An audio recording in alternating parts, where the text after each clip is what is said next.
Hello दोस्तों, स्वागत है आप सभी का आज के इस वीडियो में। दोस्तों आज के इस वीडियो में हम लोग बात करने वाले हैं क्लास 9th के मैथ में जो चैप्टर है 9 ब्रीथ। ठीक है, तो देखिए ब्रीथ वाला जो चैप्टर है इसका जो प्रश्नावली है एक्सरसाइज है 9.1, इसमें टोटल आपका 2 ही प्रश्न है। ठीक है, अब देखिए 2 ही प्रश्न है, लेकिन इसमें क्या कह रहा है कि याद कीजिए कि 2 वृत्त सर्वांगसम होते हैं। ठीक है, यदि उनकी त्रिज्याएं बराबर हो, सिद्ध कीजिए कि सर्वांगसम वृत्तों की बराबर जीवाएं केंद्र पर बराबर कोण अंतरित करती हैं। ठीक है, अब देखिए इस चीज़ को आप तभी समझ पाएंगे जब आपके जो बुक में प्रमेय दिया हुआ है 9.1 और 9.2। ठीक है, तो प्रमेय में क्या कहता है कि अगर प्रमेय सबसे पहले समझ लेते हैं। ठीक है, प्रमेय में कहता है कि अगर कोई वृत्त है, ठीक है, और इस पर इसका मान लेते हैं ये केंद्र है और ये एक जीवा है। ठीक है, जीवा का मतलब कि ऐसा वृत्त के अंदर ऐसा रेखा जो केंद्र से होकर के ना जाए वो आपका जीवा होता है। ठीक है, तो जीवा है और कह रहा है कि 2 जीवा है, तो एक और कहीं पर ले लेते हैं। ठीक है, कहीं पर भी आप ले सकते हैं,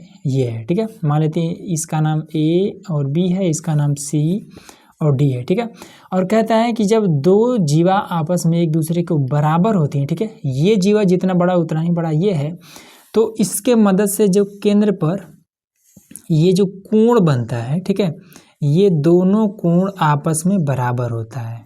ठीक है, जब जीवा बराबर रहता है, दोनों जीवा जब बराबर रहता है तो इनके मदद से ये जो केंद्र पर कोण बनते हैं ये दोनों आपस में बराबर होते हैं। ठीक है, इस बिंदु का नाम O देते हैं। ये चीज़ कहता है हमारा प्रमेय 1। ठीक है, और प्रमेय 2 क्या कहता है? प्रमेय 9.2 ये कहता है कि अगर केंद्र पर ये वाला जो कोण होते हैं, ठीक है, अगर बराबर है, ठीक है, अगर आपको सबसे पहले ही पता चल जाए कि केंद्र पर ये वाले जो कोण बन रहे हैं, ठीक है, ये दोनों अगर आपस में बराबर हैं, तब हम कहेंगे कि ये वाला जीवा इस जीवा के बराबर, मतलब एक दूसरे के उल्टा ही है। ठीक है, तो ये बात है। तो अब इस वाले प्रश्न में कह रहा है कि हम ऐसे नहीं मानेंगे, आप इसको सिद्ध करके बताइए कि ये कोण दोनों कैसे बराबर होता है। अगर ये दोनों जीवा अगर आपस में बराबर हैं तो कोण कैसे बराबर होता है, ये चीज़ इसमें पूछ रहा है कि सिद्ध कीजिए। तो देखिए कैसे सिद्ध किया जाएगा। तो सिंपल इसमें फिगर बना लेते हैं। ठीक है, तो एक हमने ये वृत्त बना लिया, इसका हमने एक केंद्र बना लिया। ठीक है, और इस पर एक हमने जीवा ले लिया और ये हमने एक दूसरा जीवा ले लिया। ठीक है, इसका नाम देते हैं ए, इसका नाम देते हैं बी, और ये हो जाएगा सी और ये हो जाएगा डी। ठीक है, अब इनके मदद से कोण बना देते हैं और ये हो जाएगा और ये हो जाएगा। ठीक है, ये आपका केंद्र है, इसका नाम देते हैं ओ। ठीक, ये हो गया। ठीक है, अब हमें ये वाला और ये वाला कोण आपस में बराबर कैसे हैं ये चीज़ हमें सिद्ध करना है। ठीक है, और क्या है कि ये वाला जीवा और ये वाला जीवा बराबर है। अब हमें सिद्ध करना है कि ये और ये कोण आपस में किस तरीके से बराबर है। ठीक है, तो देखिए सबसे पहले यहाँ लिखेंगे हल। ठीक है, तो और यहाँ पे लिख देंगे कि दिया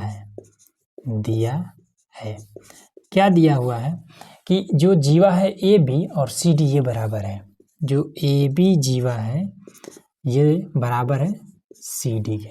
ठीक, बस इतना है, बहुत है। उसके बाद से ज्ञात करना है। क्या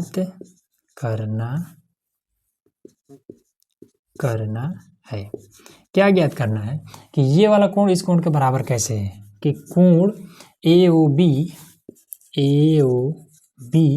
ये बराबर कैसे है सी ओ डी के। ठीक, अब सिंपल यहाँ पे लिखिए उपपत्ति, ये बात। ठीक है, अब आ जाते हैं। तो सबसे पहले इस त्रिभुज और इस त्रिभुज में हमें काम करना है। ठीक है, त्रिभुज ही तो बन रहा है, तो यहाँ लिखेंगे त्रिभुज ए ओ बी तथा त्रिभुज सी ओ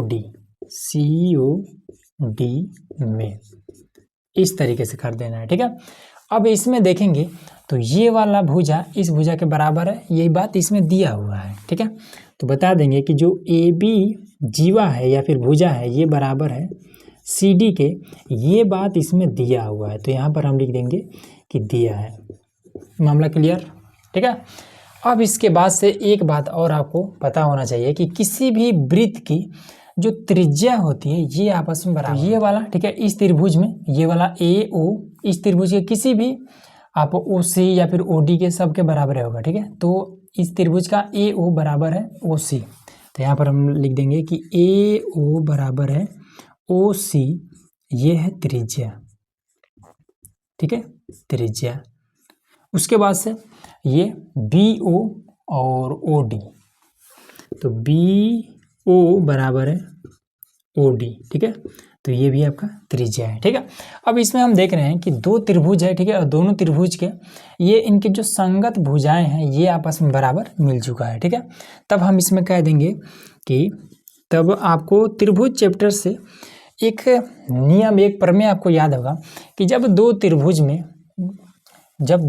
में इनके तीनों संगत भुजाएं अगर आपस में बराबर हो तो दोनों त्रिभुज आपस में क्या होता है, सर्वांग सम हो जाता है, ठीक है।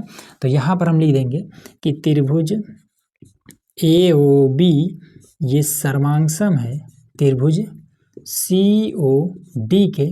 कैसे, तो इनके तीनों भुजाएं आपस में बराबर है। तो भुजा को इंग्लिश में कहते हैं साइड, साइड का एस एस सर्वांग समता से या फिर नियम से, ऐसे आप लिख सकते हैं नियम से। ये चीज़ क्लियर हो गया, ठीक है। अब हमने आपको एक चीज़ और बताया था, ठीक है, कि प्रमेय में कि जब दो त्रिभुज आपस में सर्वांग सम होते हैं, ठीक है, तो इनके जो संगत कोण होते हैं ये आपस में बराबर होते हैं, ठीक है।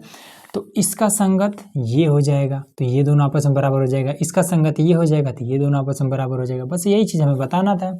तो यहाँ पर बता देंगे कि इसलिए जो हमारा कोण है ए ओ बी ये सी ओ डी के बराबर हो जाएगा। बस कोण ए ओ बी ये बराबर हो जाएगा कोण सी ओ डी के। कैसे, तो इसी को कहते हैं सी पी सी टी, ठीक है।